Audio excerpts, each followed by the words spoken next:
الحمد لله نحمده ونستعينه ونستغفره ونؤمن به ونتوكل عليه ونعوذ بالله من شرور أنفسنا ومن سيئات أعمالنا من يهده الله فلا مضل له ومن يضلل فلا هادي له ونشهد أن لا إله إلا الله وحده لا شريك له ونشهد أن سيدنا وحبيبنا وشفيعنا وسندنا محمدا عبده ورسوله صلى الله تعالى عليه وعلى آله وأصحابه وبارك وسلم تسليما كثيرا كثيرا. أما بعد فأعوذ بالله من الشيطان الرجيم. بسم الله الرحمن الرحيم. لقد من الله على المؤمنين إذ بعث فيهم رسولا من أنفسهم يتلو عليهم آياته ويزكيهم ويعلمهم الكتاب والحكمة وإن كانوا من قبل لفي ضلال مبين.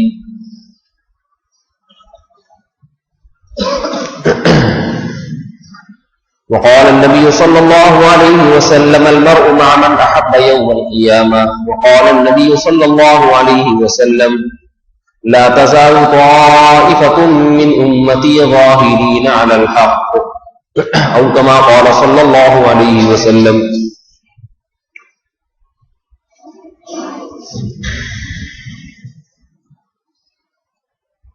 قرآن مجید میں اور احادیث صحیحہ میں اللہ رب العزت نے اہل ایمان کو اہل اللہ کی صحبت، اہل اللہ سے محبت، اس کا بہت تاکید کے ساتھ حکم دیا ہے. آج ہمارے معاشرے میں اہل اللہ سے محبت، ان سے استفادہ، یہ عنصر معاشرے میں ختم ہوتا جا رہا ہے. رسول اللہ صلی اللہ علیہ وسلم نے قیامات کی جو علامات بتائی ہیں، ان میں ایک علامت یہ بھی اعجاب کل ذی رأی رأیہ، ہر آدمی اپنی رائے کو سب سے بہتر سمجھے گا. کیا مطلب کہ کسی اللہ والے سے، کسی پڑھے لکھے سے اس کی تصدیق کروا لے، یا اپنی رائے کو دوسرے کی رائے پر قربان کر دے، یہ جذبہ ختم ہو جائے گا. اس حدیث کی سند کی تو پوری طرح مجھے تحقیق نہیں ہے، مگر دوسری احادیث سے اس مضمون کی تائید بہرحال ہوتی ہے. آج جو فرقواریت ہر جگہ پھیلتی نظر آ رہی ہے، فرقوں پہ فرقے، دھڑوں پہ دھڑے بنتے چلے جا رہے ہیں، اس کی بنیادی وجہ افراط و تفریط. ایک فریق وہ ہے جو اہل اللہ اور اللہ والوں سے محبت میں غلو کر رہا ہے، تجاوز کر رہا ہے، حدود کو توڑ رہا ہے. اور ایک فریق وہ ہے جو سرے سے علماء صلحاء کو کچھ مانتا ہی نہیں. اس فریق کا خیال یہ ہے کہ دین کی بات کسی سے سیکھنے کی ضرورت نہیں ہے، کسی سے حاصل کرنے کی ضرورت نہیں ہے. ہم چما دیگرے نیست، ہم جیسا کوئی نہیں ہے. دونوں فریق کے پاس اپنے اپنے دلائل ہیں، اور ایک وہ ہے جو اعتدال میں ہے، درمیانہ راستہ اختیار کیے ہوئے. میں آج پہلے فریق کی بات نہیں کروں گا جو غالی ہیں، جو غلو کرتے ہیں. یہ وہ لوگ ہیں جو اہل اللہ کو مختار کل، حاضر ناظر، شریعت ساز سمجھتے ہیں. ان کے ہاں کسی بزرگ کے ملفوظ میں اور محمد صلی اللہ علیہ وسلم کے ملفوظ میں کوئی فرق ہے ہی نہیں، بلکہ یہاں تک بھی ہے کہ اللہ کے نبی نے جو بات کہی ان کی نظر میں ان باتوں میں اتنا وزن نہیں ہے جتنا ان کے پیر و مرشد کی باتوں میں جان۔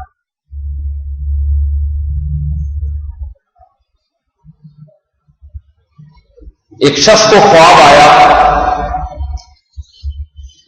اور کہنے لگا کہ ہمارے پیر و مرشد حضرت مفتی رشید احمد صاحب رحمہ اللہ تعالی کی خدمت میں آیا اور عرض کیا کہ مجھے خواب میں رسول اللہ صلی اللہ علیہ وسلم نے حکم دیا کہ داڑھی رکھ لو، اس لیے میں نے رکھ لی۔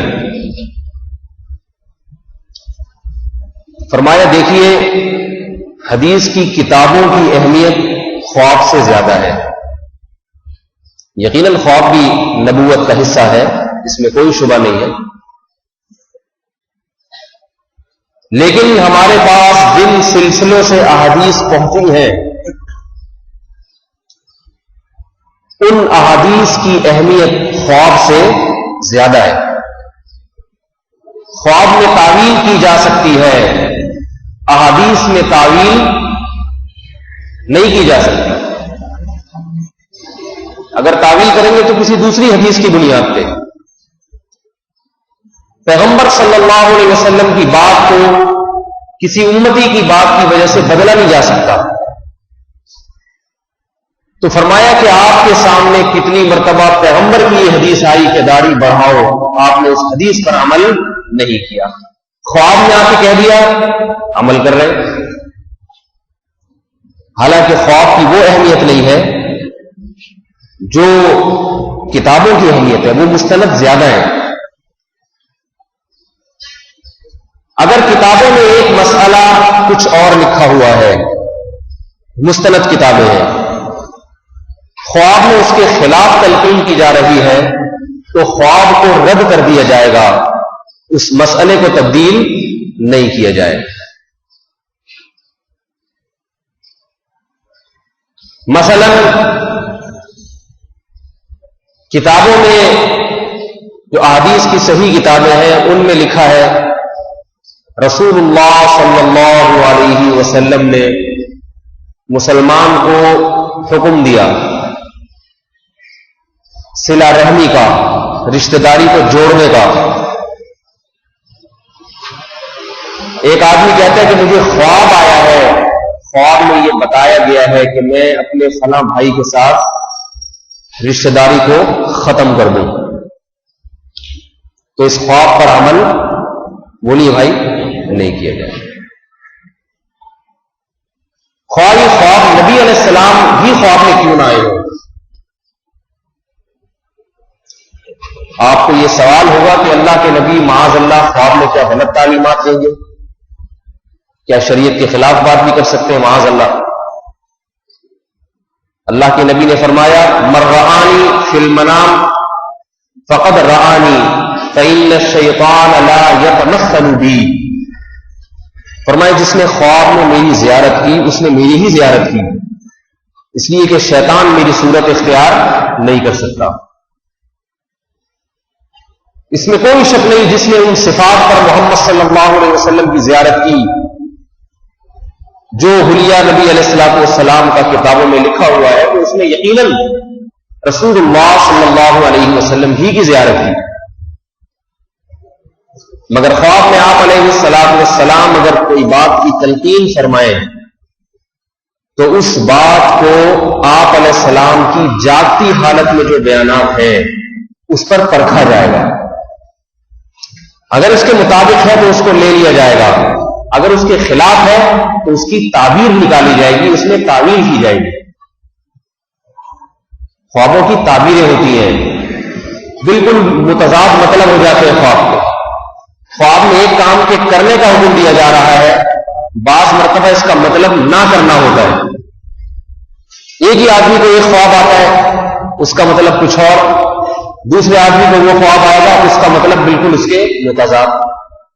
ابن سیرین رحمہ اللہ تعالی خوابوں کی تعبیر کے بڑے ماہر تھے۔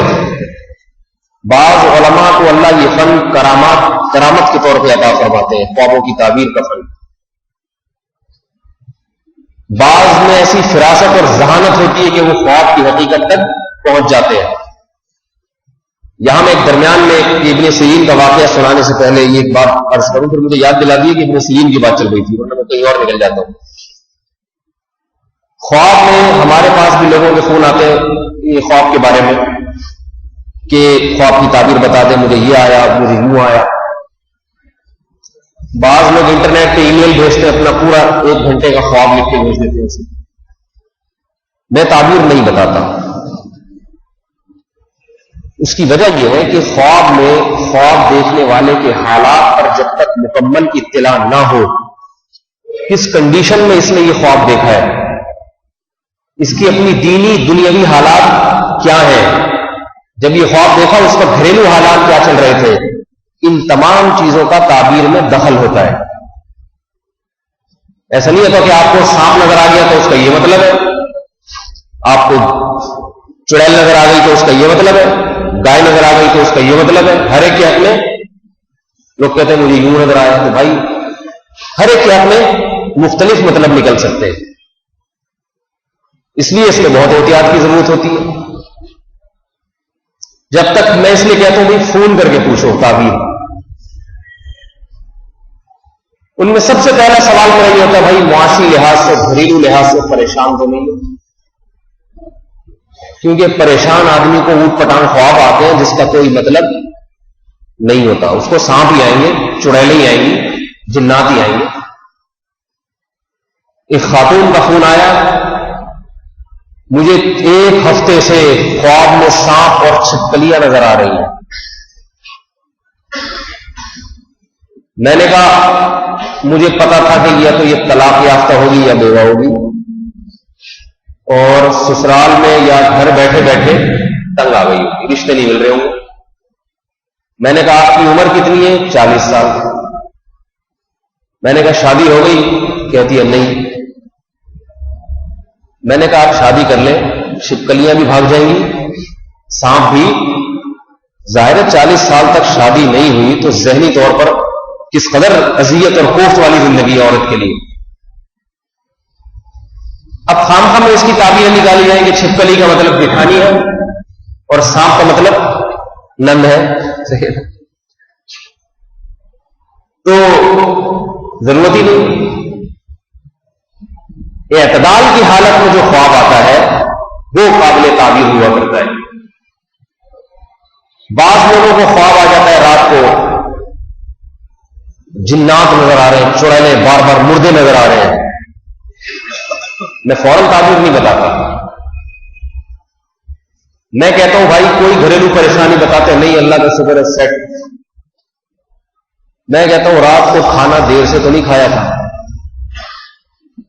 اور واک کیے بغیر، ہضم کیے بغیر تو نہیں سو گئے؟ کہتے ہیں ہاں. میں کہتا ہوں ان سے کہ جب پیٹ میں گیس ہوتی ہے نا، پیٹ میں یاد رکھیں جب گیس ہوتی ہے اور آدمی چت لیٹ کے سوتا ہے، چت سیدھا کروٹ کے بل میں، تو اس کو الٹے سیدھے خواب لازمی آتے ہیں، الا ماشاء اللہ. آپ تجربہ کر کے دیکھ لیں. رات کو کھانا دیر سے کھائیے، حفظان صحت کے اصولوں کی مخالفت، اور واکنگ کیے بغیر سو جائیے. اور شریعت بھی کہتی ہے، سائنس بھی کہتی ہے کروٹ کے بل لیٹنا چاہیے. اللہ کے نبی نے تلقین کی ہے، اور دائیں کروٹ پہ لیٹنے کا حکم ہے. آپ سیدھا چت لیٹ کے سو جائیں. پھر بھی اگر ڈراؤنے خواب نہ آئے تو شاید ہی اب نارمل ہونے کی علامت ہو کہ معدے کا جب گیس کا دباؤ پڑتا ہے تو دماغ بھی اس سے متاثر ہوتا ہے، تو وہ احتجاج کرتا ہے. خواب میں کبھی چھپکلیاں دکھائے گا، کبھی چڑیلیں دکھائے گا، کبھی جنات، کبھی مردے، کبھی جنازے، اور کبھی قبرستان. تو یہ چیزیں آتی. مجھے خود رات میں عجیب سے خواب آ رہے تھے، پیٹ میرا تھوڑا سا خراب تھا، تو میں باقاعدہ رات کو 2 بجے اٹھ کے بیٹھ گیا. مجھے نظر آ رہا ہے کہ ایک سانپ پہ جن چڑھا ہوا ہے اور میں جن اتار رہا ہوں. صحیح. پیٹ میرا خراب ہے مگر جن اس پہ چڑھا ہوا ہے. بس جن کی زیارت کسی بھی طریقے سے ہونی ہے، پیٹ خراب، تو باقاعدہ گھبرا کے اٹھ کے بیٹھ گیا. تو ایسے خوابوں کی تعبیریں نہیں ہوتی. جو بعض لوگوں کو نمبر بنانے کا شوق ہوتا ہے، ایک خواب سینٹر کھولا ہوا ہے انہوں نے، سنا ٹی وی پہ بھی ایسے چینل آتے ہیں کوئی بھی پرچے لکھ کے بھیجنا مجھے یہ نظر آیا تو اس کی تعبیر نکال دی، یہ ہے چینل چل رہے ہیں، پیسہ کما رہے ہیں۔ دیکھو ڈاکٹر جو حقیقی ڈاکٹر ہوگا، آپ جا کے اگر کہو گے میرے سر میں درد ہے، فوراً دوا نہیں بنا کے دے گا، اس کی وجہ پوچھے گا بھائی کیوں ہے، نیند پوری نہیں ہوئی ہے تو پہلے سو جاؤ، یہ درد خود بخود ٹھیک ہو جائے گا۔ گلا خراب ہے اس کی وجہ سے درد ہو رہا ہے، بخار ہے تو اس کا علاج کرے گا۔ ہر ایک کو ایک لاٹھی سے ہانکنے کی کوشش نہیں کرے گا۔ خوابوں کی تعبیر میں بھی ہر شخص کے حالات مختلف، بہت ساری وجوہات ہیں، ان وجوہات میں سے کوئی وجہ بھی نہ ہو پھر خواب کی تعبیر بتائی جاتی ہے۔ ایک آدمی روزانہ امریکہ جانے کی کوشش میں ہے، خواب میں اب وہ امریکہ گھوم رہا ہے، اس کی کوئی تعبیر نہیں ہے۔ اس کا مطلب ہے تم دماغ میں یہی لے کے جاگتے اور سوتے ہو تو پھر امریکہ ہی آئے گا خواب میں۔ اب ہمیں فون کرے کہ حضرت میں خواب میں امریکہ گھوم رہا تھا اور میں اسے تعبیر بتا دوں کہ آسٹریلیا کا ویزا تو انشاءاللہ آپ کو مل ہی جائے گا، یہ غلط تعبیر ہوگی، اس لیے کہ آپ نے اس خواب دیکھنے والے کے پورے حالات نہیں پوچھے۔ اس صبح شام نئی چیز دیکھ رہا ہے، یہی سوچ رہا ہے، یہی سوچ لے کے سوئے گا، خواب میں بھی یہی آئے گا۔ اس لیے میرے بھائی یہ جاہل لوگ جو ہوتے ہیں نا، جاہل لوگ، ان سے بچا کریں۔ ابن سیرین رحمت اللہ علیہ کے پاس ایک شخص آیا، کہا کہ میں نے خواب دیکھا ہے کہ میری چارپائی کے نیچے آگ جل رہی ہے۔ خواب کیا آیا اسے کہ میری چارپائی جہاں میں سو رہا ہوں اس کے نیچے آگ جل رہی ہے۔ ابن سیرین رحمہ اللہ تعالی نے تعبیر یہ بتائی کہ تمہارے مکان کی چھت گرنے والی ہے، اپنا سامان یہاں سے باہر نکال لو۔ اس نے نکالا سامان اور چھت گر گئی۔ چند مہینوں کے بعد ایک اور شخص آیا، اس نے حضرت سے عرض کیا کہ حضرت میں نے خواب دیکھا کہ میری چارپائی کے نیچے آگ جل رہی ہے۔ فرمایا کھودو، اس کے نیچے کوئی خزانہ دفن ہے، کچھ دفن ہے تمہارے چارپائی کے نیچے، جگہ کو کھود کے دیکھو۔ کھودا تو خزانہ نکلا۔ کسی نے پوچھا حضرت 6 مہینے پہلے ایک آدمی آیا، یہی خواب اس نے بتایا، اس کی چھت گرا دی آپ نے، 6 مہینے بعد جو آ رہا ہے اس کے خزانہ نکل گیا، یہ کیا معاجرہ ہے؟ فرمایا پہلا آدمی جس نے خواب دیکھا تھا، شدید گرمی کے موسم میں آگ دیکھی تھی اس نے، اس کو جو آگ نظر آئی تھی، شدید گرمی میں آگ، یہ عذاب کی علامت ہے، رحمت کی علامت نہیں ہے۔ مجھے اندازہ ہوا کہ اس کے ساتھ الٹا معاملہ ہونے والا ہے۔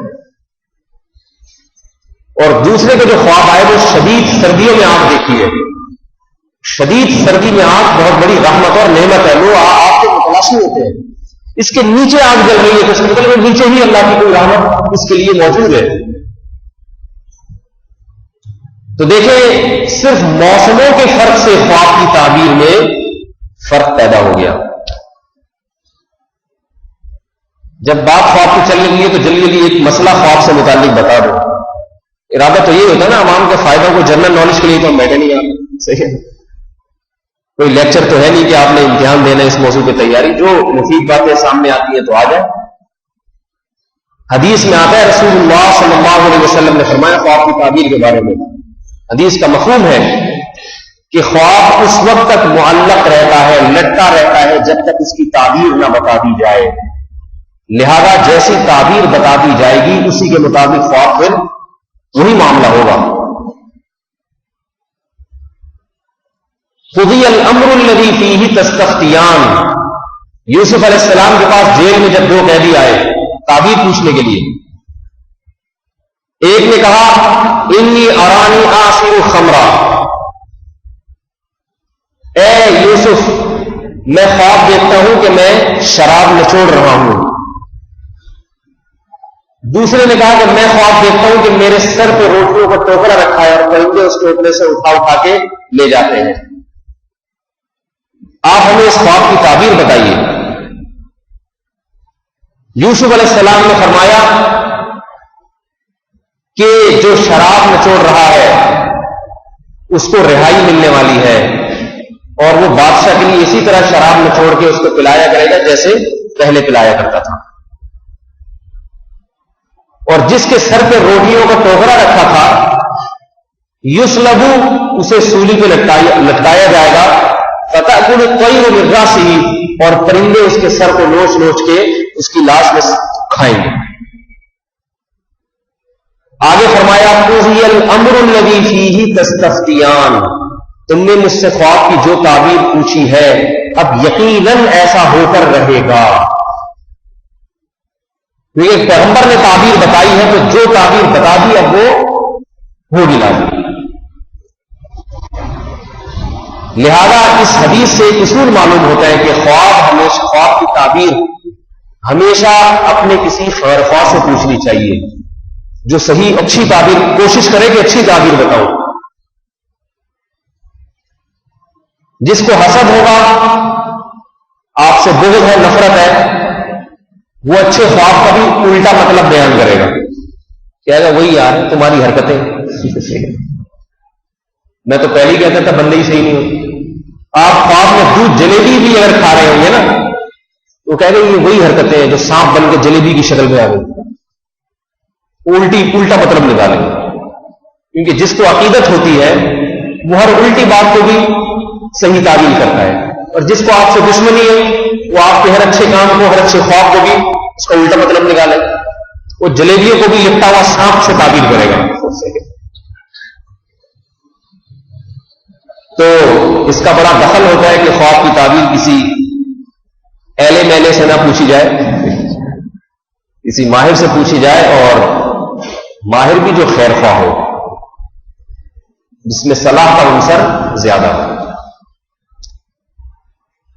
اب بات کہاں سے چل رہی تھی جو شروع میں نے شروع کی تھی جو موضوع جی نہیں وہ تو میں نے مکمل کر دیا.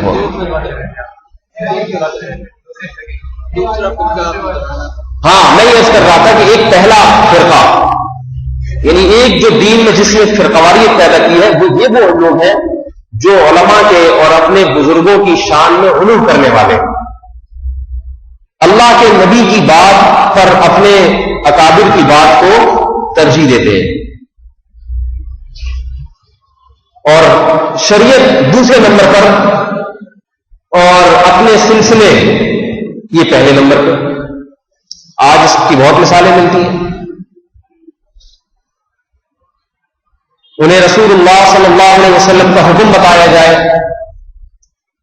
تو جی ہمارے پیر صاحب نے تو ہمیں ایسے حکم دیا ہے. پیر صاحب اللہ کے نبی سے بڑھ کر تو نہیں ہوئے. پیر صاحب پردہ ہی نہیں کرتے. کتنے مشائخ ایسے ہیں جو ویسے پردہ تو عورت پہ فرض ہوتا ہے مرد پہ نہیں ہوتا. پردہ بیچارہ برقع تو نہیں پہنے گا لیکن یہ کہ احتیاط عورتوں سے. صبح شام خواتین آ رہی ہیں ان کی زیارتیں ہو رہی ہیں ان کے دوپٹے سونگے جا رہے ہیں. کچھ دن پہلے ایک عامل سے میری ملاقات ہوئی. عامل اور گدھے میں کوئی فرق نہیں ہوتا یاد رکھیں معذرت کے ساتھ. اپنے گھروں کو ان عاملوں سے بچائیں. انہوں نے بڑا بیڑا غرق کیا ہے. آپ کو کچھ چیزیں دکھا بھی دیں گے یہ جنات دکھا دیں گے لوگوں کو یقین آ جاتا ہے لیکن جس گھر میں ایک دفعہ عامل آ گیا یاد رکھو وہ گھر جنات کا بسیرا بن جائے گا. پھر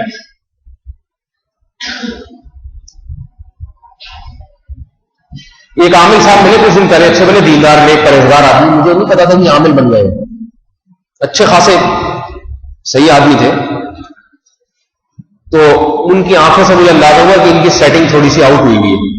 کچھ آج کل عملیات کر رہے ہیں. تو کسی نے ان سے کہا کہ حضرت کے بارے میں بتائیں کہ حضرت پہ بھی کچھ ہے یا نہیں ہے.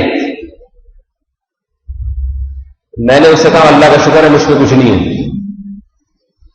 تو وہ تسبیح نکال کے نا آنکھوں سے یوں کر کے سوچنے لگے کچھ کرنے لگے کہ حضرت پہ دیکھتا ہوں. میں بیٹھا ہوا تھا. میں نے ان سے کہا کہ آپ اپنا عمل کر لیں لیکن ایک بات آپ کو پیشگی بتا دوں میں. اگر نہیں ہے نا مجھ پہ آپ اگر یہ کہتے ہیں کہ ہے تو میں یقین نہیں کروں گا. مجھ پہ اللہ کا شکر ہے کچھ بھی نہیں ہے. اور آپ کو میں اللہ کی رحمت پہ نظر رکھتے ہوئے اپنی ذات پہ نہیں اللہ کی رحمت پہ اللہ پہ توکل کرتے ہوئے یہ چیلنج دیتا ہوں کہ آپ کے جتنے عملیات ہیں جتنے جادو ٹونے اور چلے اور کیا کیا ہے آپ سارے میدان میں اتار کے اپنے ساتھ اپنے سمیت جتنے عاملین ہیں سب کو ملا کے مجھے کچھ بھی کر کے دکھا دیں انشاءاللہ، کچھ بھی کر دیں، کوئی جن چڑھا کے دکھا دیں آپ مجھے تو میں آپ کو مان جاؤں گا، اور آپ کو یہ چیلنج ہے آپ کریں پلیز. تو یوں کر کے نا تھوڑا سا سیٹنگ پہ آ گئے.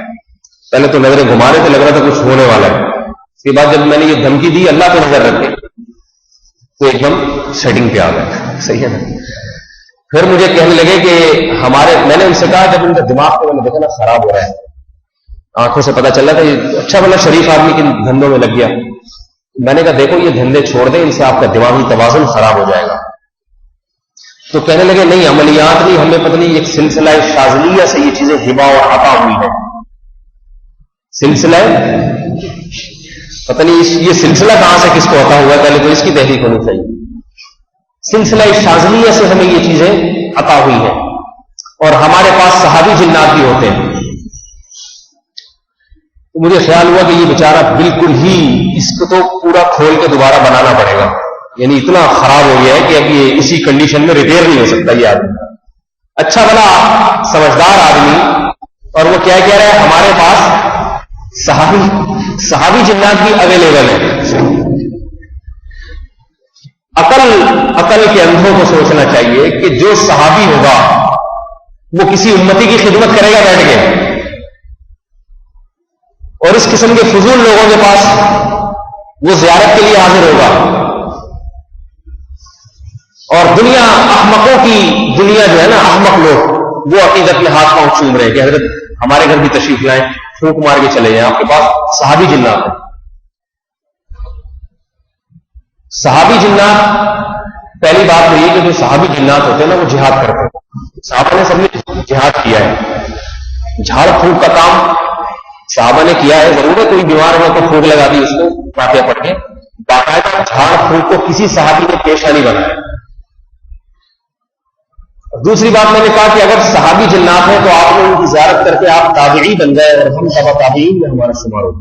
ہم سب سے پہلے اپنے مقتدیوں کو بتائیں گے کہ آپ کے امام صاحب اب تبع تابعین میں کی فہرست میں داخل ہو چکے ہیں. صحیح ہے. تو یہ ان عاملوں کا اچھے بڑے سمجھدار آدمی ان کی کھوپڑی خراب ہو گئی. تو ایک فرقہ تو وہ جو غلو کرتا ہے اور کہیں سے بھی کچھ مل گیا تو اس کو اللہ رسول سے بڑھ کر قرار دے دیا، شریعت بعد میں اور اپنے پیر و مرشد پہلے.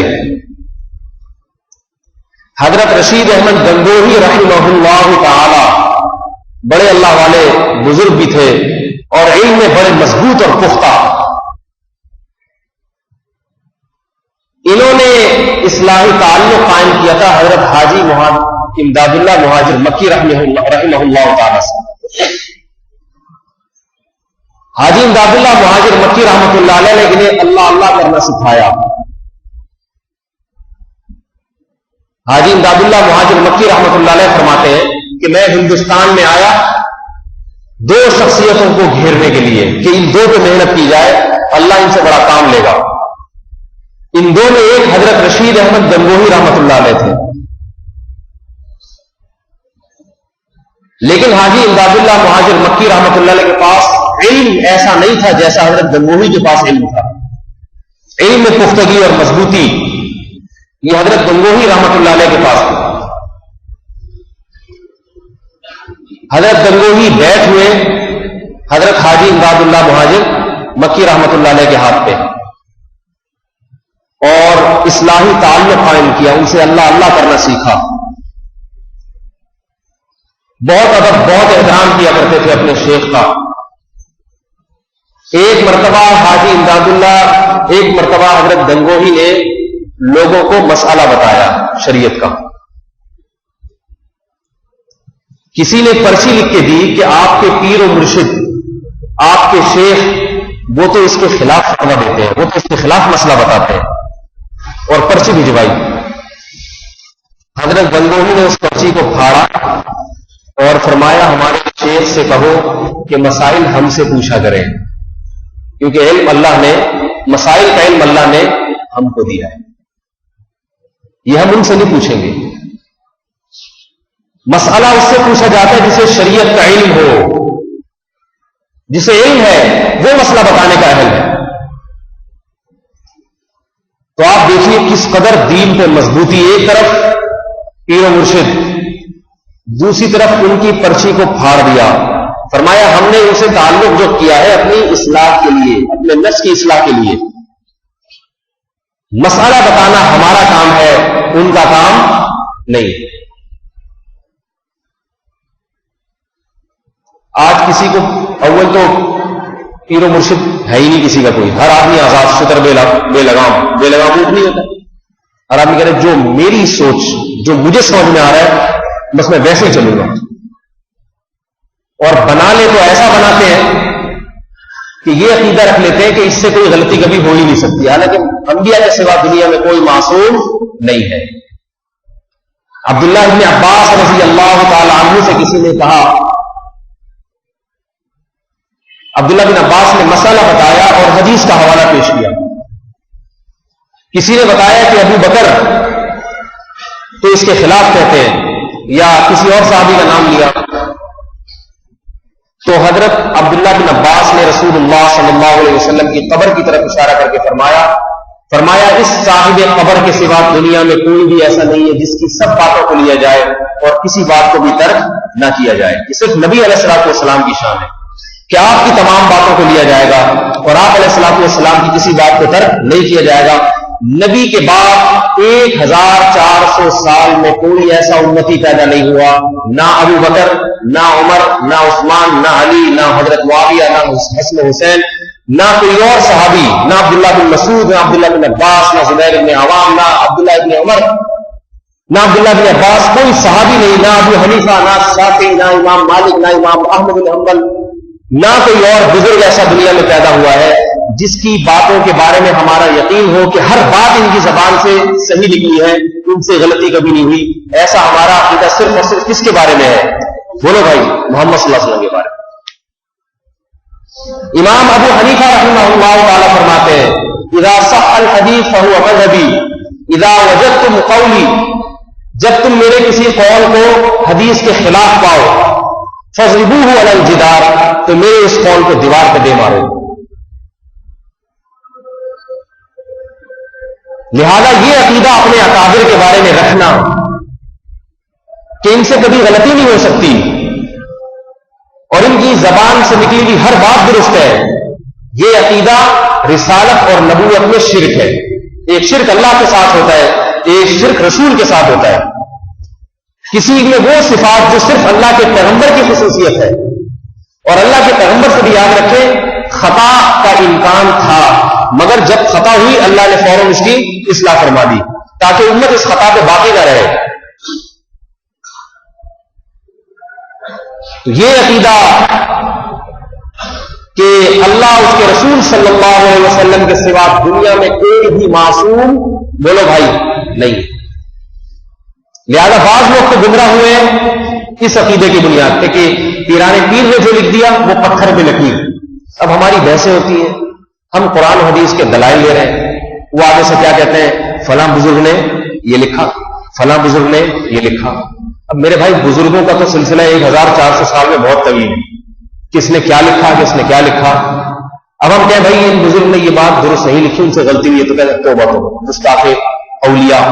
صحیح ہے، گستاخ اولیاء. اتنے بڑے بزرگ کے بارے میں کہہ دیا کہ یہ غلط کہہ رہے ہیں، اور یہ مولوی آج کا قبر کی صدی میں بیٹھ کے کہہ رہے ہیں کہ میں صحیح ہوں وہ غلط. میں ان سے کہتا ہوں بھائی ان بزرگ کے علاوہ کو بھی تو دیکھو، ان نے یہ لکھا ہے تو ان کے علاوہ نے اس کے خلاف لکھا ہے. جس کی بات اللہ رسول کے موافق نظر آئے گی اسی کو لیا جائے گا، جس کی اللہ رسول کے خلاف نظر آئے گی اس کی بات کو ترک کیا جائے گا، اور اس کی شان میں گستاخی نہیں کی جائے گی بلکہ یہ تعویل کی جائے گی کہ انہوں نے جو سمجھا اس کے مطابق بتایا، یا ممکن ہے ان کے پاس یہ حدیث ہی نہ پہنچی ہو. ایک فریق تو یہ ہے. دوسرا فریق وہ ہے جو اہل علم کے استفادہ اور ان کی اتباع میں عار اور ذلت محسوس کرتا ہے. وہ یہ کہتا ہے کہ مجھے قرآن اور حدیث سمجھنے کے لیے علماء کی صحبت کی، علماء کے سامنے دوزانوں ہو کر بیٹھنے کی، ان سے علم حاصل کرنے کی اور ان کی اتباع کی چندہ ضرورت نہیں ہے. اس کا یہ دعویٰ ہے کہ یہ سارے مولوی غلط، ممکن ہے آپ لوگ سے بھی اس قسم کے لوگ صبح شام ملتے ہو کہ مولویوں کے پیچھے چھپ جانا چھوڑ دو. امام ابو حنیفہ کیا ہوتے ہیں, امام شافعی کیا ہوتے ہیں, یہ سب معاذ اللہ ان کی بات نقل کر رہا ہوں, اپنی نہیں کہہ رہا. بعض لوگ پھر مجھے کہتے ہیں آپ نے یہ کہا ہے, میں نے نہیں کہا بھائی, میں نے تو نقل کیا ہے.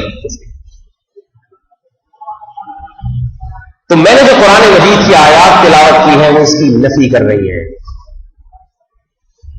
عامی آدمی کے لیے, عامی آدمی پر جسے قرآن اور حدیث پر بھرپور دسترس نہ ہو, اسے اللہ تعالیٰ نے علماء کی اتباع کا حکم دیا ہے.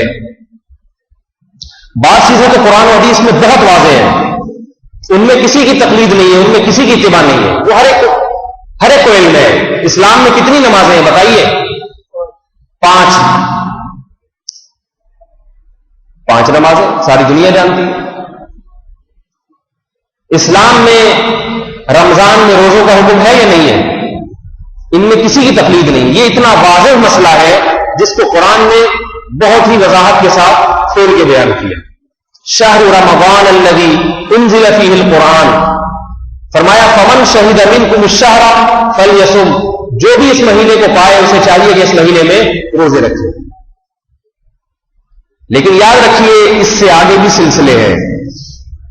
جب آپ مزید آگے گہرائی میں جائیں گے تو فروعی مسائل کا ایک بہت بڑا دروازہ کھلے گا آپ کے سامنے.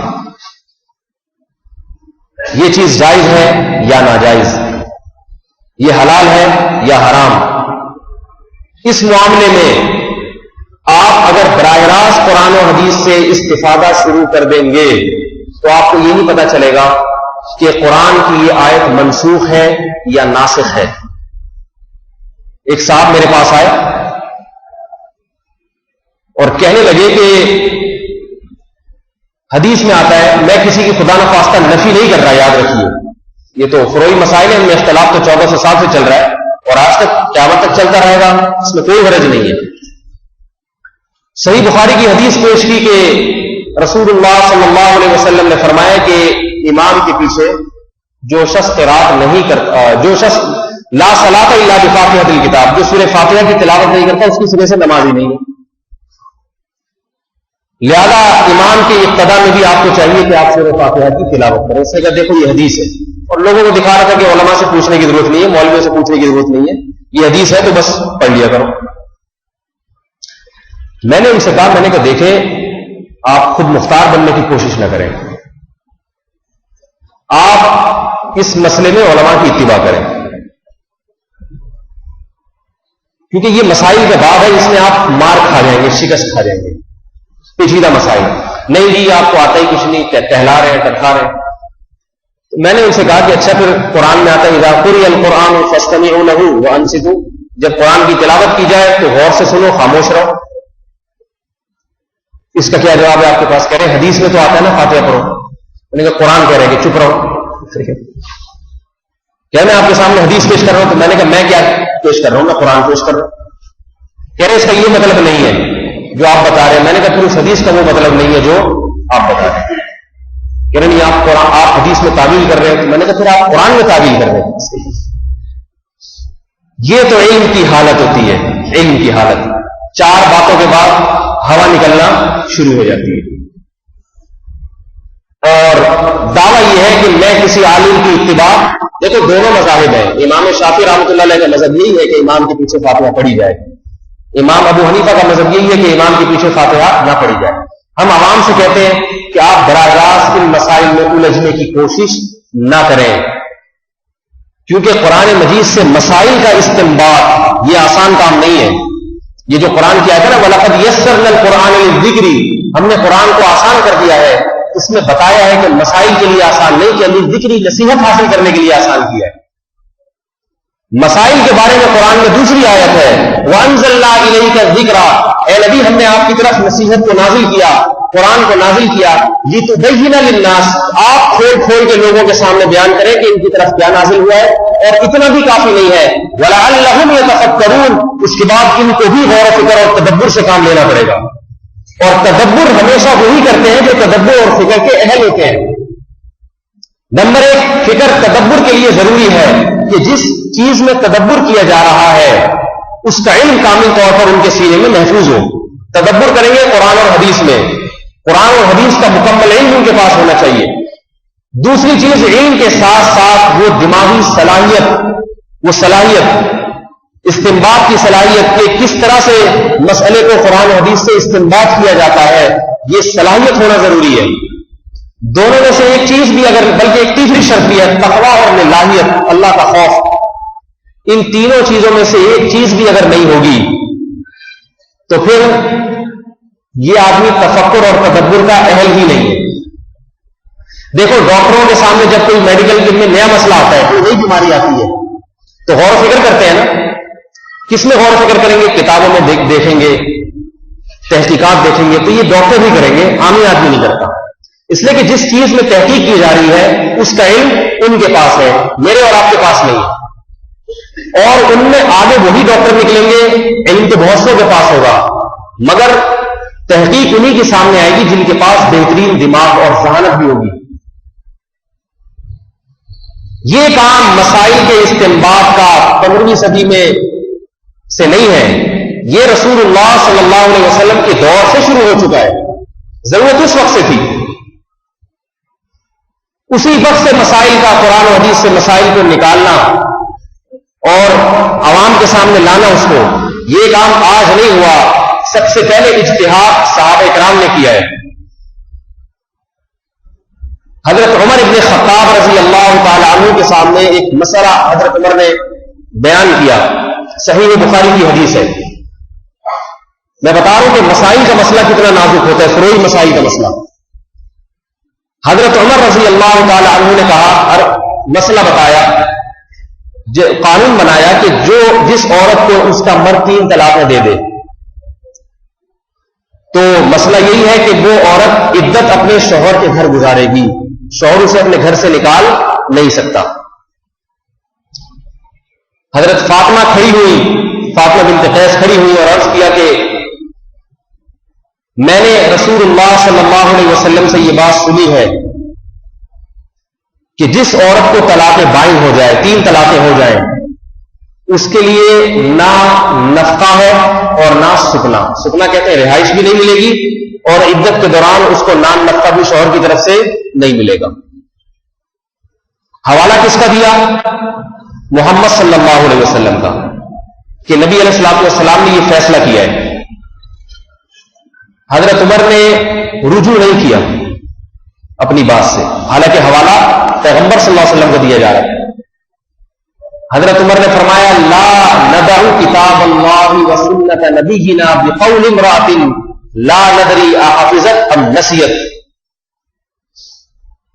لوگوں سے کہا کہ لوگوں، میں ایک عورت کے کہنے پر اللہ کی کتاب اور نبی کے طریقے کو ترک نہیں کر سکتا، کیونکہ قرآن کہہ رہا ہے وَلِلْمُطَلَّقَاتِ مَتَاعٌ بِالْمَعْرُوفِ وَإِذَا طَلَّقْتُمُ النِّسَاءَ فَطَلِّقُوا يَا أَيُّهَا النَّبِيُّ إِذَا طَلَّقْتُمُ النِّسَاءَ فَطَلِّقُوهُنَّ لِعِدَّتِهِنَّ، اور آگے فرمائے لَا تُخْرِجُوهُنَّ مِن بُيُوتِهِنَّ.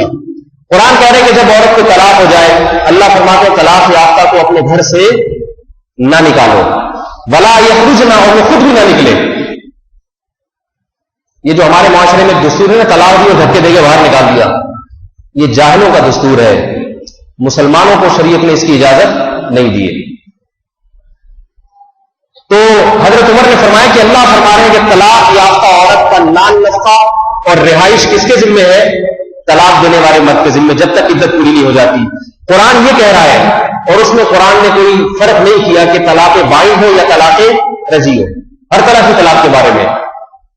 لہذا فرمایا کہ میں اللہ کے اس کلام کو ایک عورت کے کہنے پر ترک نہیں کر سکتا. رہا یہ مسئلہ کہ عورت نبی کی حدیث بیان کر رہی ہے، فرمایا لا ندری احفظت ام نسیت، ممکن ہے سے کوئی بھول چک ہو گئی ہو بیان کرنے میں، اس فیصلے کو سمجھنے میں کوئی بھول چک ہو گئی ہو. ایک طرف اللہ کی کتاب ہے اور ایک طرف ہمارے سامنے نبی کا وہ طریقہ جو تواتر کے ساتھ ہمارے پاس پہنچا، ہم اس کو ترک نہیں کر سکتے. دیکھو امیر المومنین ہیں، عمر ابن خطاب ہیں، ان کے سامنے چونکہ قرآن کی وہ آیات موجود تھی، لہذا فوراً حدیث سن کے اپنے مسئلے سے رجوع نہیں کیا، علم کامل تھا.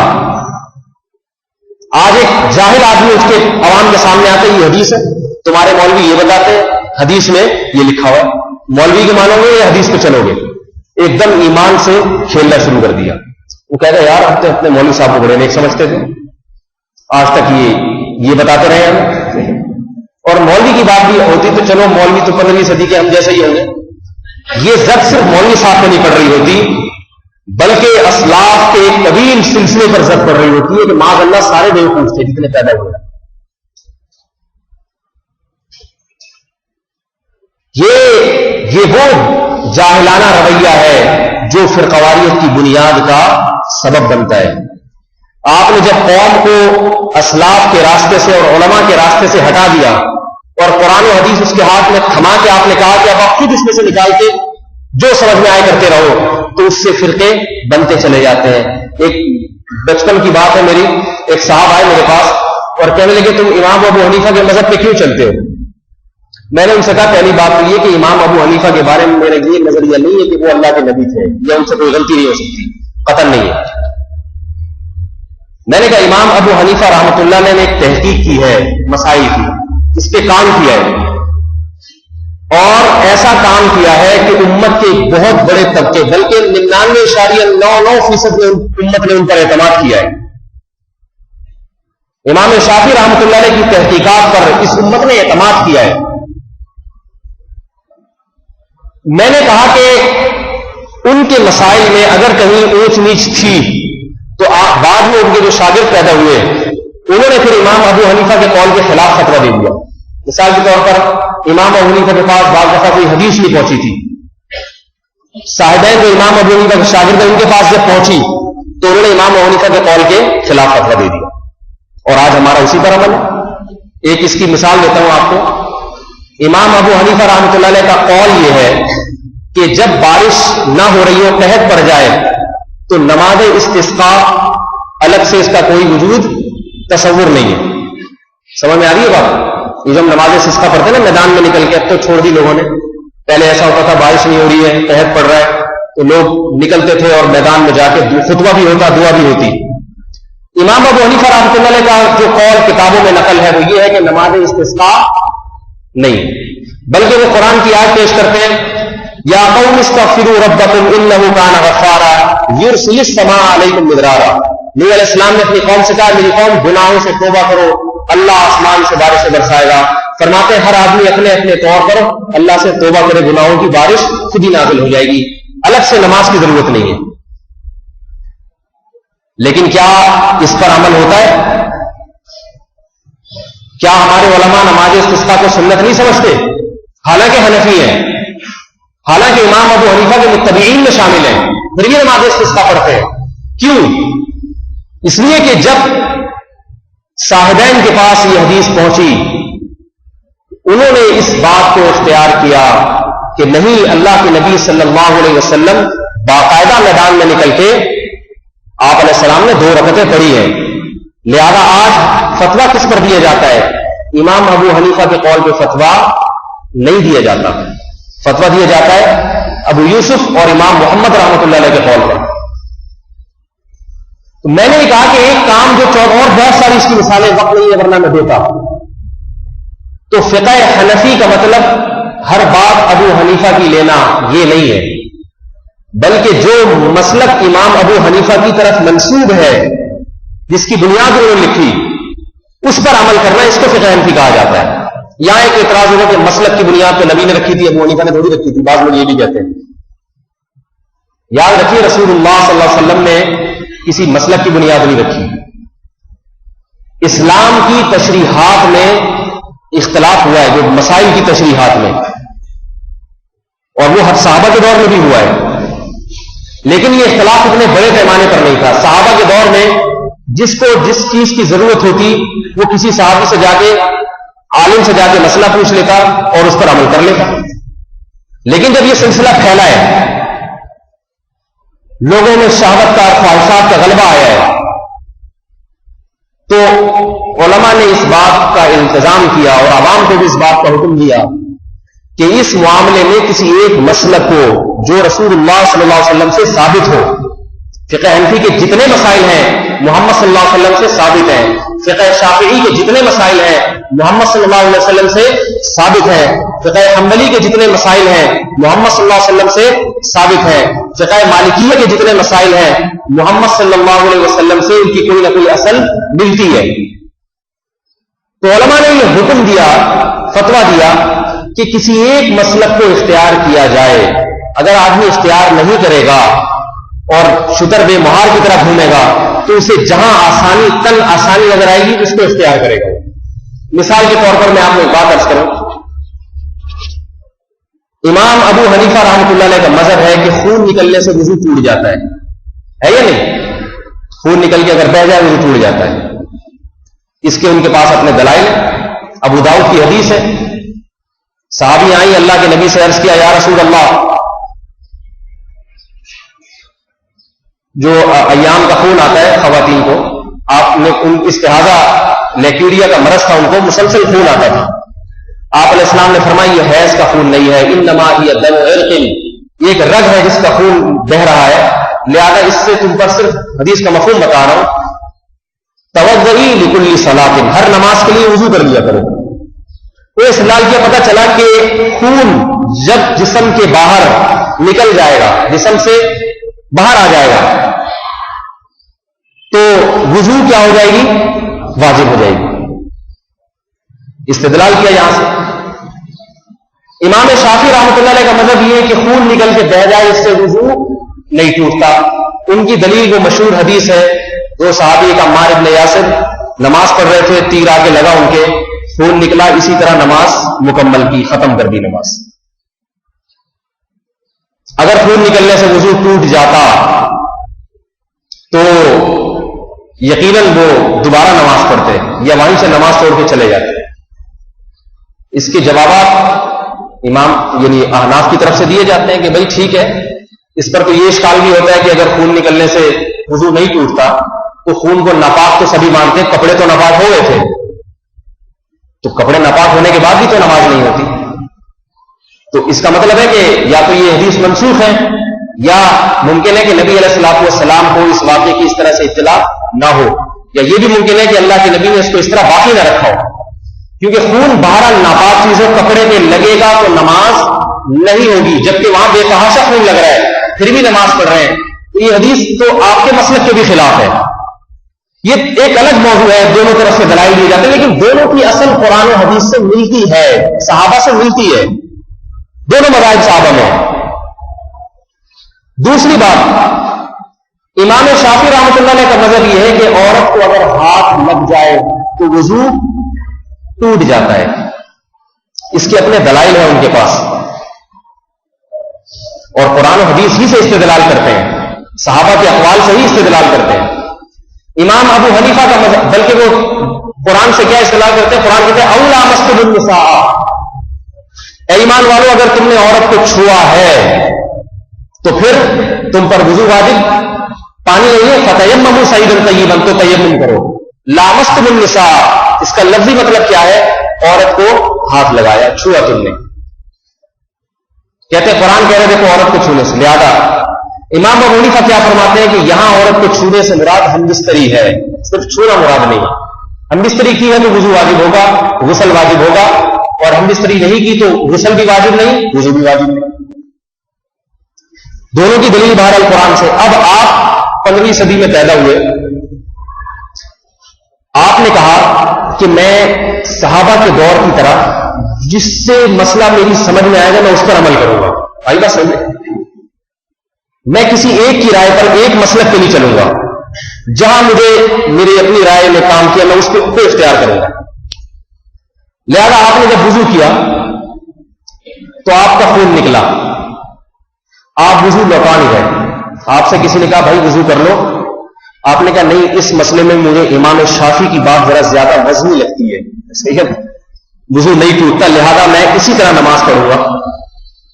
تھوڑی دیر میں کوئی بچی کھیلتی ہوئی ہے یا آپ نے اس کو پیار کیا تو اب وہ آدمی کہہ رہے کہ بھائی امام شافعی رحمۃ اللہ علیہ کے نزدیک تو بچی کو پیار کرنے سے وضو ٹوٹ جاتا ہے.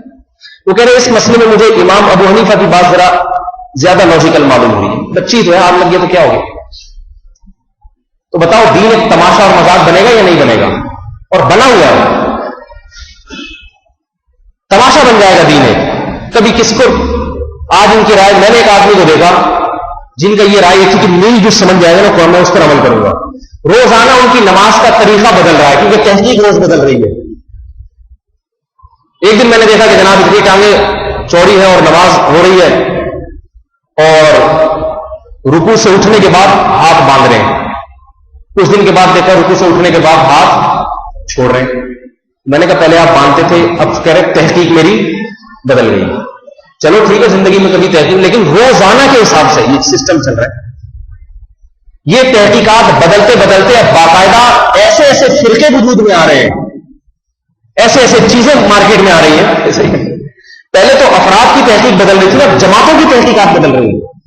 آج کل کیماڑی میں جماعت المسلمین نام کا ایک گدھوں کا فرقہ، جس کو میں گدھوں کی جماعت کہتا ہوں، جن میں عقل اور شعور کے علاوہ ہر چیز موجود ہے، وہ آج کل بہت متحرک ہے. ان کی تحقیق یہ ہے، تحقیق علماء کی اتباع میں عار محسوس کرتے ہیں، شرم محسوس کرتے ہیں. تو تحقیق مارکیٹ میں جو ان کی آج کل چل رہی ہے، وہ یہ کہتے ہیں کہ آج کل فرقے کوئی ایسے ٹانگیں چوڑی کر کے نماز پڑھ رہا ہے، کوئی پتلی کر کے نماز پڑھ رہا ہے، اتنے سارے فرقے، ان سب پہ لعنت بھیجو معاذ اللہ. اور میری تحقیق یہ ہے کہ اللہ کے نبی نے حکم دیا کہ 15 آپ نے علیہ السلام نے فرمایا، صحیح مسلم کی حدیث ہے کہ فرقواریت کے دور میں جماعت المسلمین اور اس کے امام کو لازم پکڑنا. اور آگے حدیث ہے من شذ عن جماعت المسلمین، جو جماعت المسلمین سے ذرا بھی علیحدہ ہوا شذ فی النار، اللہ اس کو قیامت میں بھی علیحدہ کر کے جہنم میں ڈالیں گے. لہذا انہوں نے جماعت المسلمین کے نام سے کیماڑی میں ایک تنظیم بنائی، اس کے امام کو رجسٹر کروایا حکومت سے، نمبر پلیٹ لگوائی، اس پہ رجسٹریشن نمبر، کاغذات ایشو ہوئے، اور اس کے بعد وہ تمام احادیثیں جو جماعت المسلمین کے بارے میں تھی وہ اس پر منطبق کرنا، اپنے فرقے پر منطبق کرنا شروع کر دیں. میرے ساتھ یہ کئی لوگ اس طرح کے الجھ چکے ہیں. ایک دفعہ ایک صاحب آئے، کہنے لگے کہ حدیث میں آتا ہے اللہ کے نبی نے فرمایا فرقواریت کے دور میں جماعت المسلمین کو لازم پکڑنا، لہذا ہم نہ حنفی ہیں، نہ شافی ہیں، نہ اہل حدیث ہیں، نہ یوں ہیں، نہ وہ ہیں، آپ آئے صرف جماعت المسلمین میں آئے اور شمولیت اختیار فرمائے اور جنت میں داخلہ آسان فرمائے. میں نے کہا اللہ کے بندے کیوں پیغمبر پر بہتان باندھتے ہو؟ پیغمبر نے یہ کہا تھا کہ فرقواریت کی دور میں مسلمانوں کی جماعت سے چمٹے رہنا. کیا مطلب؟ الگ فرقہ نہ بنانا، جیسے عام مسلمان چل رہے چلتے رہنا تاکہ مسلمانوں کی اجتماعیت نہ ٹوٹے. اور رہا یہ اختلاف کہ کوئی ہاتھ اٹھا کے نماز پڑھ رہا ہے، کوئی امام کے پیچھے فاتحہ پڑھ رہا ہے، نہیں پڑھ رہا، یہ فرقواریت ہے ہی نہیں. وہ تو صحابہ میں اختلاف موجود تھے. صحابہ میں بعض لوگ رکوع میں جاتے ہوئے ہاتھ اٹھاتے اور بعض ہاتھ نہیں اٹھاتے. عبداللہ بن مسعود رفع الیدین نہیں کرتے تھے، عبداللہ بن عمر رفع الیدین کیا کرتے تھے. لیکن نہ عبداللہ بن مسعود کو جماعت المسلمین بنانے کا خیال آیا اور نہ عبداللہ بن عمر کو جماعت المسلمین بنانے کا خیال آیا. ایک دوسرے کے پیچھے نمازیں نہیں پڑھتے تھے، نہ ایک دوسرے کو کافر کہتے نہ گمراہ کہتے. حضرت عبداللہ بن عباس سے کسی نے شکایت کی کہ حضرت معاویہ ایک رکعت وتر پڑھتے ہیں، اب عبداللہ بن مسعود سے حضرت معاویہ ایک رکعت وتر پڑھتے ہیں اور آپ کہتے ہیں کہ لن تجزی رکعۃ واحدۃ فتو، کہ ایک رکعت وتر ہوتے ہی نہیں، آپ 3 سے کم کے قائل نہیں ہیں. تو عبداللہ بن مسعود نے یہ نہیں کہا اچھا قرآن حدیث کے خلاف چل رہا ہے، لہذا فرقواریت پھیل رہی ہے، اب 3 رکعت وتر والوں کی میں ایک الگ سے جماعت بناؤں گا اور اس کا نام رکھوں گا جماعت المسلمین. 1 رکعت وتر والے ایک الگ فرقہ ہو جائیں گے اور 3 والے الگ فرقہ. ایسا نہیں کیا. عبداللہ بن مسعود نے فرمایا دعہ فإنہ فقیہ، فرمایا معاویہ کو اپنے حال پہ چھوڑو، وہ فقیہ آدمی ہے. اس کے بعد اپنے دلائل ہوں گے، بس ہمارے دلائل یہ جو آپ کے سامنے رکھ دیے. تو یہ اختلاف صحابہ میں بھی تھے مگر ایک دوسرے کے خلاف کفر کے فتوے نہیں تھے. ایک دوسرے کی ابتدا میں نمازیں پڑھی جاتی تھی اور مل کر اللہ کے راستے میں جہاد کیا کرتے تھے. تو میں نے کہا کہ بدبخت آدمی، اللہ کے نبی نے فرمایا فرقواریت کی دور میں مسلمانوں سے چمٹے رہنا، جو مسلمین ہیں جس راستے پہ چل رہے ہیں ادھر ہی نیا فرقہ نہ بنانا، کیونکہ اللہ کے نبی نے فرمایا جو نیا فرقہ بنائے گا اور مسلمانوں کی جماعت سے ذرا بھی علیحدہ ہوا قیامت میں علیحدہ کر کے جہنم میں ڈالا جائے گا. میں نے کہا آپ نے 2 جرم کیے. نمبر 1 15ویں صدی میں ایک الگ فرقہ بنایا اور دوسری بات اس جہنمیوں کی جماعت کو نام دے دیا جماعت المسلمین کا. فرقہ فرقہ ہی ہوتا ہے, اس پہ کتنا اچھا لیبل کیوں نہ لگا دیا جائے. ہندو اگر اپنی جماعت کا نام جماعت المسلمین رکھ لے اور پھر یہ دلائل دینا شروع کر دے کہ نبی نے فرمایا 15ویں صدی میں جماعت المسلمین کو لازم پکڑنا اور ہم ہیں جماعت المسلمین, تو آپ کیا کہو گے؟ آپ بولو گے تمہارا نام جماعت المسلمین ہے, نام ہے, تم ہو مسلمانوں کی جماعت نہیں, وہ ہندوؤں کی جماعت. اعمال سے پتہ چلتا ہے کہ مسلمانوں کی جماعت ہے یا ہندوؤں کی جماعت. تو دوسری بات میں نے ان سے یہ عرض کی, میں نے کہا اللہ کے نبی نے یہ بھی فرمایا تھا کہ قرب قیامت میں جب فرقے ہوں گے تو مسلمانوں کی جماعت سے چنتے رہنا, اور اگر مسلمانوں کی جماعت نہ ملے, نہ ہو, کفر کا غلبہ ہے ہر طرف, تو پھر جنگلوں میں نکل کے درختوں کے پتے چبانا. یہ نہیں کہا تھا پھر خود جماعت المسلمین بنا لینا, ایسی کوئی حدیث نہیں ہے. سمجھ رہے بات کو؟ میرا خیال ہے سمجھ میں نہیں آ رہی. ایسی کوئی حدیث نہیں ہے جس میں جماعت المسلمین ڈیزائن کرنے کا حکم ہو, صحیح بات سمجھ میں, خود سے بنانے کا حکم ہو. میں نے کہا ایسی کوئی حدیث دکھائے جس میں آ رہا ہو کہ فرقے ہو تو بنا لینا. میں نے کہا آپ نے تو بنائی ہے باقاعدہ, بنانے کا کہاں لکھا ہوا ہے؟ آپ کو چاہیے تھا آپ تلاش کرتے, مسلمانوں سے وابستہ رہتے. اگر آپ کا یہ خیال ہے کہ یہ سارے کافر ہیں معاذ اللہ, سارے گمراہ ہیں, تو بنانے کے نہیں بلکہ حدیث پر عمل کر کے جنگل میں نکلتے, درختوں کے پتے چباتے. میں نے کہا یہ اگر ممکن ہے تو پان چبا کے گزارا کرتے, پان پھر بھی تھوڑا سا ہم آپ کے لیے پان کا انتظام کر دیتے. ایسے ایسے احمق لوگ, اور فتوے کیسے لگا رہے ہیں, ائمہ حرمین بھی معاذ اللہ کافر, یہ سارے مولوی معاذ اللہ کافر, اور یہ سارے غلط ہیں. 4 آدمی جو ہم ڈیویڈ کی ایک توحیدی فرقہ بھی آج کل نکلا ہوا ہے, بڑا کام کر رہا ہے وہ, یعنی کام کا مطلب یہ کام بگاڑ رہا ہے امت مسلمہ کا, اس کا بھی یہی ہے, سارے غلط سارے کافر. ایک بات یاد رکھو, جو یہ کہتا ہے کہ سارے غلط ہیں تو فوراً میری طرف سے آپ کو اجازت ہے فتویٰ لگاتے کہ یہ تو بہرحال غلط ہے ہی ہے, کیونکہ سارے غلط قیامت سے پہلے نہیں ہو سکتے. جس دن قیامت آئے گی اسی وقت ہوں گے سارے غلط. اللہ کے نبی فرمایا میری امت حق پر غالب رہے گی, غالب, بہت بڑی جماعت ہے جو حق پر رہے گی. تو یہ نئے نئے فرقے جو ہے نا وہ نکلتے چلے جا رہے ہیں. یہ کیوں ہیں؟ اپنے آپ کو علماء کی اتباع سے دور کر دینا.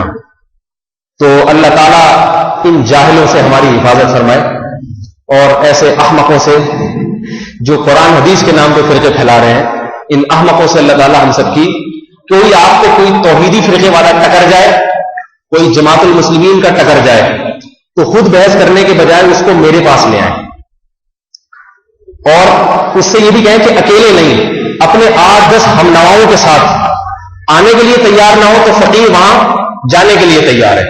میرا یہ مشاہدہ ہے کہ یہ زہر کا پیالہ پی لیں گے, لیکن کسی مولوی کے پاس اس طرح سے آنے کے لیے تیار نہیں. آئیں گے تو اکیلے, حالانکہ اکیلے آنے میں تو نقصان کا ڈر ہے. میں کہتا ہوں اپنے 10 آدمیوں کے ساتھ آؤ, 10 آدمیوں کے ساتھ کبھی نہیں آئیں گے, حالانکہ اس میں ان کا فائدہ ہے. مجھے ممکن ہے مجھے کٹائی لگا دیں, لیکن 10 آدمی کے ساتھ کیوں نہیں آتے؟ تاکہ جب ان کی اس دھاندلی کو اور اس دھوکے اور فراڈ کو میں دکھاؤں تو 10 آدمیوں کے سامنے تم کو پتا چلے کہ ہمیں کیسے بیوقوف بنا رہے ہیں. اکیلے آتے ہیں تاکہ ہماری گمراہی اگر واضح بھی ہو جائے تو گھر کی بات گھر میں ہی رہے اور پتلی گلی سے نکل جائے. تو پتلی گلی والے راستے رکھے ہوئے ہوتے ہیں. تو اللہ تعالیٰ ان دونوں کی موضوع تو بڑا طویل تھا, انشاءاللہ اگلے ہفتے میں آپ کو اس پر کچھ عرض کروں گا کہ یہ جو ہم نے علم حاصل کیا ہے ان کے سلسلے ہیں باقاعدہ. یہ سلسلہ محمد صلی اللہ علیہ وسلم تک ملنا چاہیے. امام حنیفہ کوئی الیکٹرانک کوئی چیز نہیں تھی جو ایک دم سے خود بخود آ گئے. امام حنیفہ رحمۃ اللہ علیہ نے علم حاصل کیا ہے حضرت علقمہ, حضرت ابراہیم نخعی رحمۃ اللہ علیہ سے. ابراہیم نخعی رحمۃ اللہ علیہ صحیح بخاری کے مشہور ترین راویوں میں سے ایک راوی ہے, بڑے امام تھے اپنے وقت کے. ابراہیم نخعی رحمۃ اللہ علیہ جو تھے وہ شاگرد تھے حماد الکوفی رحمۃ اللہ علیہ کے. حماد الکوفی اپنے وقت کے بہت بڑے امام تھے. حماد الکوفی رحمۃ اللہ علیہ شاگرد ہیں علقمہ اور اسود کے. علقمہ اور اسود صحیح بخاریوں کے کثیر راوی جن کا نام بہت زیادہ تھا ان میں سے ہیں, بہت بڑے اپنے وقت کے علامہ تھے. اور علقمہ اور اسود رحمۃ اللہ علیہ یہ شاگرد ہیں عبداللہ ابن مسعود رضی اللہ تعالیٰ عنہ کے. عبداللہ بن دیکھو نبی علیہ السلام کے ہزاروں صحابہ تھے لیکن چند صحابہ نے علم بہت حاصل کیا. عبداللہ بن مسعود صحابی ہے جو بچپن سے پیغمبر کے ساتھ رہے. صحابہ کہتے ہیں یہ سمجھتے تھے کہ یہ پیغمبر کے اہل خانہ میں سے ہیں. ان لوگوں نے علم آگے پھیلایا, ہر صحابی نے علم کا علم نشر نہیں کیا. جو اس طرح سے ساتھ رہے, ہر ایک کو اجازت نہیں دی کہ مفتی بن جائے. عبداللہ بن مسعود کو مفتی بنایا گیا کوفہ میں، کیونکہ بچپن سے پیغمبر کے ساتھ، حتیٰ کہ رات کی تہجد کی نماز پیغمبر کے گھر میں جا کے دیکھتے تھے، تو صحابہ کہتے سمجھتے کہ آپ علیہ السلام کے رشتے دار ہے، یہ کوئی گھر والوں میں سے علم حاصل کیا۔ پھر عبداللہ بن مسعود کوفہ گئے، اور کوفہ میں عبداللہ بن مسعود کے ہزاروں شاگرد تھے، لیکن علقمہ اور اسود وہ دو شاگرد ہیں جنہوں نے بچپن سے اپنے آپ کو آپ کے ساتھ علم حاصل کرنے میں کھپا دیا، زندگی گزار دی۔ لہذا عبداللہ بن مسعود کی خلافت اور جانشینی منتقل ہوئی ہے حضرت علقمہ اور اسود کی طرف۔ علقمہ اور اسود نے یہ نہیں کہا مجھے عبداللہ بن مسعود سے سیکھنے کی ضرورت نہیں ہے، میں خود قرآن حدیث سے سیکھوں گا۔ آئیے سمجھے، اب عبداللہ بن مسعود نے یہ نہیں کہا کہ مجھے محمد صلی اللہ علیہ وسلم سیکھنے کی ضرورت نہیں ہے، قرآن میرے سامنے میں خود پڑھ کے سیکھ جاؤں گا۔ انہوں نے نبی کی صحبت اختیار کی، اور عبداللہ بن مسعود کی کثیر صحبت اختیار کی حضرت علقمہ اور اسود نے۔ علقمہ اور اسود کے ہزاروں شاگرد ہیں، مگر جو مقام حماد الکوفی رحمۃ اللہ علیہ کو حاصل ہوا وہ کسی کو حاصل نہیں ہوا۔ حماد الکوفی رحمۃ اللہ نے بہت طویل صحبت حضرت علقمہ کے ساتھ گزاری، اس کے بعد ان کو علم کی صلاحیت ان میں پیدا ہوئی، اور ان کے جانشین ابراہیم نخعی رحمۃ اللہ علیہ اور ان کے جانشین امام ابو حنیفہ رحمۃ اللہ علیہ، اور یہ سلسلہ آج تک اسی طرح چلتا ہوا ہے۔ ان درمیان میں ایک بھی ایسا نہیں ہے جس نے اٹھ کے کہا کہ مجھے کسی سے علم حاصل کرنے کی، کسی کے سامنے گھٹنوں کے ساتھ دو زانوں ہو کے بیٹھنے کی ضرورت نہیں ہے، میں خود اپنی عقل کی اعتماد کرتا ہوں، میں کسی مولوی کو نہیں مانتا، مجھے علقمہ سے علم حاصل کرنے کی ضرورت نہیں، مجھے ابراہیم نخعی سے علم حاصل کرنے کی ضرورت نہیں ہے۔ ایسا کوئی نہیں گزرا کہ یہ سارے غلط ہیں، میں ہوں تو نہ پہلے تھا نہ آج ایسا ہو سکتا ہے۔ اگر آپ کو علم حاصل کرنا ہے، عالم بننا ہے، تو اہل حق علماء کے سامنے دو زانوں ہو کے بیٹھنا پڑے گا، اور 2-4 دن نہیں، طویل عرصے تک آپ کو ان کی صحبت اختیار کرنی پڑے گی۔ اس کے بعد آپ اس بات کے اہل ہوں گے کہ آپ یہ کہہ سکیں کہ قرآن و حدیث میں میری یہ تحقیق ہے۔ اس سے پہلے اگر آپ نے کہا کہ میری رائے یہ ہے، تو آپ کی رائے کو اٹھا کے دیوار پہ پھینک دیا جائے گا۔ ایک آدمی حکیم نہیں ہے، ڈاکٹر نہیں ہے، کلینک کھول کے بیٹھ جائے اور کہے کہ میری رائے یہ ہے کہ اس گولی سے یہ فائدہ ہوگا، لوگ کہتے ہیں تو ہے کون جو تیری رائے کا اعتبار ہو؟ کوئی اس کو بھنگی کہے گا، کوئی اس کو چرسی کہے گا۔ کیا یہ تیری تجھے آتا کیا ہے؟ تجھے کس نے اجازت دی؟ علم اتنا لاوارث سمجھا گیا ہے، علاج کرنے کی حکومت کی طرف سے کسی کو اجازت نہیں جب تک باقاعدہ ڈاکٹر یا حکیم نہ ہو۔ بتاؤ اجازت ہے؟ خلاف قانون نہیں ہے۔ تجارت کرنے کی اجازت نہیں ہے جب تک آپ کو باقاعدہ تجارت کا تجربہ نہ ہو۔ بڑے بڑے آپ کاروبار نہیں شروع کر سکتے، چھوٹے موٹے ریڈی لگا لیں، ہم دیکھ لیں یہ صحیح ہے۔ بڑا پروجیکٹ شروع کریں گے، آپ سے پوچھا جائے گا بھائی کیا کوئی باپ دادا نے ابا دادا نے کوئی گزرایا آپ کا؟ بینک آپ کو کروڑ روپے کا قرضہ دینے سے پہلے پوچھے گا کہ آپ کو اس طرح انویسٹمنٹ کا طریقہ سلیقہ آتا ہے یا نہیں آتا ہے؟ ایسے نہیں پکڑا دے گا کہ آپ کی اپنی تحقیق آپ جہاں چاہیں لگائیں۔ وہ کہے گا میرا قرضہ ڈوب بھی سکتا ہے، کہاں کیا آتا کیا ہے آپ کو، پہلے کیا کیا ہے آپ نے؟ تو تمام چیزوں میں ہر آدمی اہل نہیں ہے، لیکن علم دین اتنا لاوارث ہے، جو جاہل چرسی موالی اٹھے تو ہے کہ میری اپنی ذاتی تحقیق ہے، یہ میری رائے ہے، میں مسئلہ بتا رہا ہوں قرآن حدیث کی روشنی میں۔ تو روشنی کی بات آتی ہے تو وہی بات ہے بھائی لوڈ شیڈنگ میں روشنی ویسے ہی نہیں ہے، تو یہ بیچارہ کہاں سے روشنی جو ہے نا لے کر آ رہا ہے؟ یہ جہالت کی روشنی ہے، یہ علم کی روشنی نہیں ہے۔ تو اللہ تعالیٰ ہمیں اہل علم پر اعتماد عطا فرمائے اور ان کی اتباع کی، لیکن اس سے مراد اہل حق اہل علم ہے۔ اہل علم کی پہچان کیا ہے تو ایک الگ موضوع ہے، پھر میں کبھی بتاؤں گا۔ سبحانک اللہم و بحمدک، نشہد ان